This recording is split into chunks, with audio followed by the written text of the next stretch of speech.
Hey, what's up, everybody? What's up, everybody? It's your boy Chris. It's your boy Chris. It's another amazing episode of Financipation. This channel is all about making money. It's all about saving money. It's all about building generational wealth. And it's all about financially emancipating yourself from generational poverty.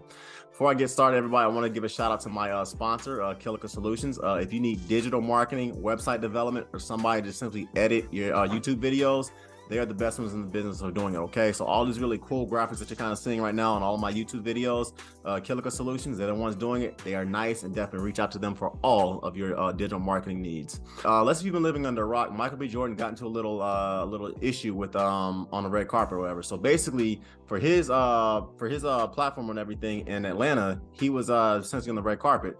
And he had an individual essentially walk up to him and try to interview him. And he said straight up to her, "Oh, I thought I was corny in high school." Basically, a woman who used to bully him, her and her friends used to bully him in high school, essentially walked up to him and tried to do an interview with him or whatever when he was on the red carpet of his movie Creed 3. And to keep it completely honest, everybody, a lot of people have been bullied or mistreated in middle school or high school or sometimes even in college. And it's always kind of funny seeing how karma and everything turns out when the people who used to get bullied basically meet the bullies who are vastly less successful than they are as adults. I always kind of like seeing that thing. And it's pretty dope. So basically some yellow-haired chick or whatever was trying to interview him. And Michael B. Jordan, he essentially did give her like a 60-second interview, but it was a very awkward interview. He made it very clear he did not appreciate how her and her friends treated him back in the day. And if you're not familiar, corny in modern times essentially means a nerdy, undesirable, typically black guy that has literally no street credibility and who's very soft and undesirable to women. That's kind of typically what corny means in today's vernacular.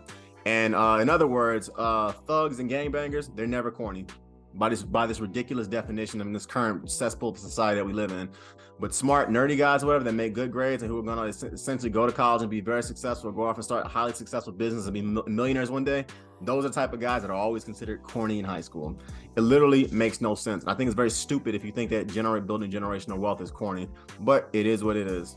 So childhood trauma and being bullied, essentially, people, is very real. And something I'm also gonna tell people is this: do not peak in high school, okay? Some of the hottest women that I knew when I was in high school, these women like absolutely drop dead gorgeous. When I see them now, they're very obese. They got a bunch of baby daddies. Half of them got teeth in their mouth. And it's really sad because this was the type of woman who back in high school every guy wanted.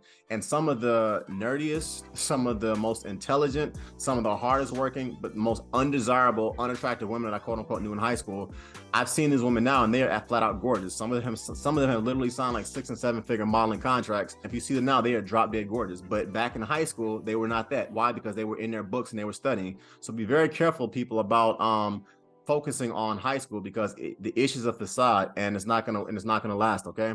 So also, guys, I'm gonna keep it completely honest. I never really had to deal, quote unquote, with bullying a lot because I'm a relatively tall, relatively light-skinned, athletic guy. I played a lot of sports growing up, and I got in a lot of fights growing up. So I never really had to deal, I guess, quote unquote, with bullies because I had some size on me, and on top of that, I would just flat out quickly fight a guy if he tried to bully me. That was kind of my personality, my mindset. That's one reason why I got into mixed martial arts, boxing, kickboxing, all that kind of ish as I got older. But I did get in a lot of fights with guys that tried to bully family members, that tried to bully friends and things of that nature. So I really kind of don't really have to deal with the quote unquote bullying thing. But it was, I won't lie, very nice seeing the same people who used to hate on you back in the day, years later, asking you for money or asking you to help them get a job. Life truly does come full circle. And when it does, it's a beautiful thing to see. If you don't believe me, just Google and YouTube that yellow-haired chick trying to interview Michael B. Jordan. It was quite funny to see. But anyway, though, guys, let's keep it moving. Feminists and has-been rappers right now on Black Twitter are essentially coming from Michael B. Jordan's neck. And it's kind of sad because a lot of these same 2-bit has-been rappers who have not been relevant since the 2000s or whatever, who literally never got any respect from other rappers when they were quote unquote rapping, they're trying to come out and defend this woman. And a lot of toxic feminists are essentially trying to say now, well, you know, Michael B. Jordan, he's really corny. He's not really that tough. He's kind of soft. He's corny because he works hard and he basically is rich. It's as dumb as it sounds, isn't it? And to me, that mindset kind of continues to show why, and I hate to say this, our community is literally hustling backwards and why we're at the bottom, because we have a very stupid mindset when it comes to building generational wealth and to consider what's cool. It's cool to be dumb and it's not cool to be smart and to make good grades. That's the kind of stupid foolishness that is unfortunately being pushed in our community a lot of times via hip hop. And that's one reason why I'm saying be very careful about who you get your knowledge from, and be very careful about some of the influences of it. So let's keep it moving. Michael B. Jordan is an extremely accomplished black man. In 2014, he got the Breakthrough Performance of the Year with Fruitvale Station. If you have not seen that movie, check it out. It's going to bring tears to your eyes, but he gave a heck of a performance in that. In 2015, Michael B. Jordan, he was an AAFCA award winner for the movie Creed. In 2018, Michael B. Jordan got a Saturn Award nominee for the Best Supporting Actor for his role as Killmonger in Black Panther, which is actually my favorite role that he's been in so far. In 2019, Michael B. Jordan won a Black Reel Award for the TV series Fahrenheit 451. In 2020, Michael B. Jordan was voted the sexiest man alive, and in 2023, he got his own star on the Hollywood Walk of Fame. This is who hip-hop is telling you is corny. It should also be noted that Michael B. Jordan has dominated 2 blockbuster franchises, Creed and the movies Black Panther.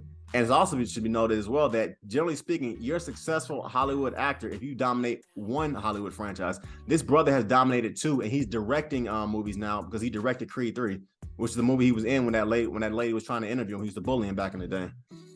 Michael B. Jordan is also universally revered in Hollywood circles for his hard work and his versatility as an actor. And because this is a financial channel, once again, Financipation or whatever, Michael B. Jordan has flipped numerous properties in the Los Angeles area that are worth tens of millions of dollars more because he's flipped them. He also is a part owner of the English football club AFC Bournemouth, and Forbes estimates Michael B. Jordan has a net worth of $30 million. Once again, according to hip hop and some of the toxic black feminists or whatever on Black Twitter, this guy is, Michael B. Jordan is corny. It tells how stupid a lot of the nonsense is that's kind of being pushed in our community right now. Now let me tell you a list that Michael B. Jordan is not on. Michael B. Jordan has no criminal record. Michael B. Jordan has no baby mama drama. He's very, very, very careful with his seed. Michael B. Jordan has never been in trouble with the law. Michael B. Jordan has an amazing work ethic, and he is universally recognized as one of the best young actors in Hollywood. As an African-American man, Michael B. Jordan has never brought shame to my community. And it's also interesting to note that according to the current cesspool that's known as Black Twitter, this wealthy, hardworking, law-abiding young black man who just got his own star on the Hollywood Walk of Fame is considered corny. Before I go any further, everybody, please hit that notification button so you know when I drop new content. Please hit that like button, so share the video. Please comment, please subscribe, as it helps the algorithm and allows me to bring you all free content. Okay, so let's keep it moving. It's very interesting and kind of sad in our society today what is considered black, and I have no joy honestly saying this, because people, we really seriously need to sit back and look at and say, okay, who is pushing this agenda to kind of say that it's cool to be black? If you're black, it's cool to be dumb, and it's not cool to be smart. Who is pushing this crap or whatever? People, stop getting your dating and your lifetime advice from hip hop, from rappers, and from and the stupid agenda that's essentially telling us to stay poor. Future, the rapper Future, has 8 kids with 8 different baby mamas, and all of his kids universally say that they never see their father and he's never around. However, Black Twitter does not call him corny, and he never has his blackness questioned. Nick Cannon, heck of an actor, he has 11 kids with 11 different baby mamas. Black Twitter, however, has never called Nick Cannon corny, and he also never questioned his blackness. Let's go to the women's side of things. Lil' Kim, Trina, Lauryn Hill, The Brat, Cubana Lust, all these women have filed for bankruptcy. Yet Black Twitter never questions their blackness, and he also never called them corny. It's really sad to me that our community somehow has got to the point where black people who basically, or black dudes who essentially study and you make good grades, those are the ones that our community considers corny or non-black. But the guys that are out here making all these babies and not taking care of, the guys that are out here shooting people, the guys that are out here basically selling drugs, the guys that are out here basically destroying our communities, those dudes are never called corny, and they never essentially have their blackness questioned. It is destructive and it is nonsense, and we need to change that as a group of people. Because I can tell you right now, the Asian community, the Hispanic community, the Jewish community, they don't roll like that. A guy like Russell Wilson and a guy like Michael B. Jordan would be absolutely worshipped in the Asian, in the Latino, and in the Jewish community. But why is it that they have their blackness and their blackness question or whatever in our community? It's ridiculous, people. Wake up. Also, let's keep it moving. I don't know how we have essentially created a culture where our black women are essentially taught to waste their 20s chasing after Pookie and Ray Rays and other losers like that when they should be avoiding these bums. I don't know. We need to break the curse, people. I don't know how we got to the point where we're essentially telling our sons they should be that you're acting black. If you do hood-ish or whatever, you go to prison, you sell drugs. How's that acting black? We need to get out of this mindset as sons or whatever. And I have a son, so this is why it hits home with me. We need to get out of this mindset as men or whatever, as a community, where we're essentially telling our sons you're acting white if you make good grades and you go to college and you basically investing into your IRAs, your Roth IRAs, and your HSA accounts. That is side. As black people, we need to get out of this toxic mindset where we're telling our daughters that guys like Russell Wilson and that guys like Michael B. Jordan are corny, and that black guys that are thugs are the ones you should be going after. We need to get out of this toxic mindset where we're telling our daughters to waste their 20s having babies with thugs and losers, whatever. And then when she turns 30, she's instantly gonna have all this access to high quality black men that are lawyers, doctors, and engineers. Because that's the kind of crap that I hear women after women tell me or whatever when I do sessions with them, as far as why they chose who they chose for their baby fathers. The Latino, the Asian, the Jewish, and the white community people, they do not move this way. And all those communities have more money than we do. And also, ladies, I'm gonna keep it completely honest with you or whatever. And this is coming from a guy who has a mechanical engineering degree, who basically has dominated corporate America, who has multiple job offers every day, literally, and who has started multiple businesses. As a woman, you have very little access to upper caliber men or whatever, and feminism lied to you if you're a baby mama. And I'm just gonna be completely honest with you. Highly educated men that make six figures, who take care of our bodies, and when we try, and those of us who travel the world, we do not marry 30-plus-year-old baby mamas. And I'm sorry that feminism has lied to you and told you that you're gonna have all this access to great men once you turn 30. It's not the case. If we have options, we marry 20 to 25-year-old women basically don't have kids. That is basically the God honest truth. Fellas, I'm also gonna get on us as well. Hip hop lied to us as well or whatever. Because when I was growing up or whatever, I was always told that thugs get way more women than smart guys. And I'm telling you right now, people, as a mechanical engineer who has an MBA and basically teaches finance, that is so far from the truth. Highly educated black men that are lawyers, that are engineers, that are medical doctors, and are entrepreneurs, those making well over six figures, and they take care of their bodies, they get way more women or whatever than thugs and rappers. And I'm also gonna tell you this: when thugs get locked up and when gangbangers get locked up or whatever, who do you think their women are talking to on the outside? Hip hop played you. Feminism played you. Educated men, we can date low value women that we meet on the block. We can date high value women that we meet essentially in boardrooms or whatever. And essentially we can also date the women that we meet when we travel abroad. And I can tell you right now, from being a happily married man or whatever, we are not wasting our time with women that essentially got kids or whatever with other dudes. It's just the way that it is.